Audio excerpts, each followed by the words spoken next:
मीना कुमारी का नाम पूरे कस्बे में इज्जत और रौब का प्रतीक था। एक ऐसी सास जिनके चेहरे की झुर्रियां अनुभव की किताब थी और जिनकी आंखों में अनुशासन की चमक थी। उन्होंने अपने जीवन में अभाव देखे थे, संघर्ष झेले थे। पति के गुजर जाने के बाद अकेले ही बेटे राकेश को पाला था, इसलिए उनके भीतर एक सख्त कवच बन गया था जिसे लोग घमंड समझते थे, पर असल में वह डर था। डर की मेहनत से बनाया घर कहीं बिखर न जाए। राकेश शहर में नौकरी करता था और उसकी शादी लीला से हुई। लीला पढ़ी लिखी, संवेदनशील और अपने सपनों में आधुनिक थी। उसने सोचा था कि शादी के बाद वह नए घर में अपनापन पाएगी, लेकिन पहले ही दिन मीना कुमारी की नपी-तुली नजरें, नियमों की लंबी लिस्ट और परंपराओं की दीवारें सामने आ गईं। लीला ने मुस्कुराकर सब स्वीकार किया, क्योंकि वह जानती थी कि रिश्ते जीत से नहीं, धैर्य से बनते हैं। मगर मीना कुमारी के मन में एक अलग ही आग जल रही थी। उन्हें लगता था कि नई बहू कहीं उनके बेटे को उनसे दूर न कर दे। यही डर धीरे धीरे जलन में बदलने लगा और जलन ने कठोरता का रूप ले लिया। राकेश दो पाटों के बीच पिसता रहा, एक तरफ माँ की उम्मीदें, दूसरी तरफ पत्नी की भावनाएं। घर में छोटी छोटी बातों पर तकरार होने लगी, कभी रसोई के स्वाद पर, कभी पहनावे पर, कभी समय पर उठने बैठने पर। लीला हर बार खुद को संभाल लेती, पर उसके भीतर भी एक तूफान पल रहा था। वह हर रात छत को देखते हुए सोचती कि क्या प्यार सिर्फ सहने का नाम है, क्या एक बहू की पहचान केवल त्याग तक सीमित है। इसी बीच कस्बे में एक नया मोड़ आया। पंचायत ने महिलाओं के लिए स्वावलंबन केंद्र खोलने का प्रस्ताव रखा।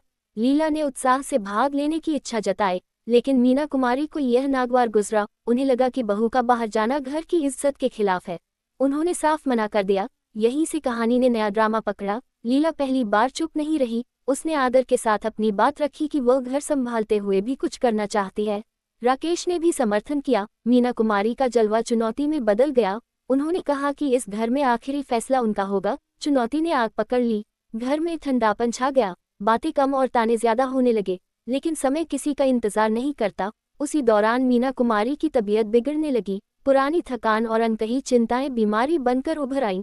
एक रात जब उन्हें तेज दर्द उठा तो सबसे पहले लीला ही दौड़ी। अस्पताल की भागदौड़, दवाइयों की व्यवस्था, रात भर जागकर माँ की तरह सेवा, ये सब मीना कुमारी ने पहली बार महसूस किया। उस रात उनके भीतर जमी बर्फ में एक दरार पड़ी। उन्हें याद आया कि उन्होंने भी कभी बहू बनकर ही इस घर में कदम रखा था।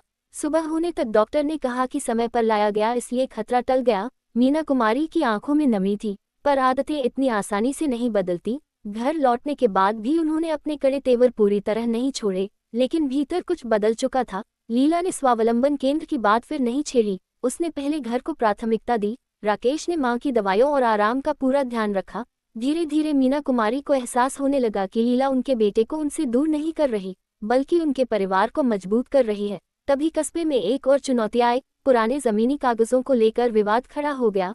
कुछ लोग घर हथियाने की कोशिश करने लगे। मीना कुमारी अकेली पड़ गईं। राकेश दफ्तर में उलझा था। उस वक्त लीला आ गई। उसने कागजात संभाले, वकील से बात की, पंचायत में तर्क रखे। उसकी समझदारी और साहस ने सबको चौंका दिया। मीना कुमारी ने पहली बार बहू को सिर्फ घर की चौखट तक सीमित नहीं देखा। उन्होंने देखा कि यह लड़की संकट में ढाल बन सकती है। वही दिन था जब सास का जलवा नए रूप में सामने आया। वह जलवा जो डर से नहीं, विश्वास से पैदा होता है। मीना कुमारी ने पंचायत में खड़े होकर कहा कि यह घर सिर्फ ईंट पत्थर नहीं, बल्कि रिश्तों की नींव है और लीला इस नींव की मजबूत कड़ी है। लोगों ने तालियां बजाईं। लीला की आंखों में आंसू थे, राकेश के चेहरे पर सुकून। घर लौटकर मीना कुमारी ने लीला के हाथों में चाय का कप थमाया। यह एक छोटा सा पल था, लेकिन भावनाओं का महासागर समेटे हुए। उसी शाम मीना कुमारी ने स्वावलंबन केंद्र के बारे में खुद पूछा। लीला ने संकोच से बताया। मीना कुमारी मुस्कुराई और बोली कि घर की इज्जत तभी बढ़ती है जब उसकी महिलाएं आगे बढ़ती हैं।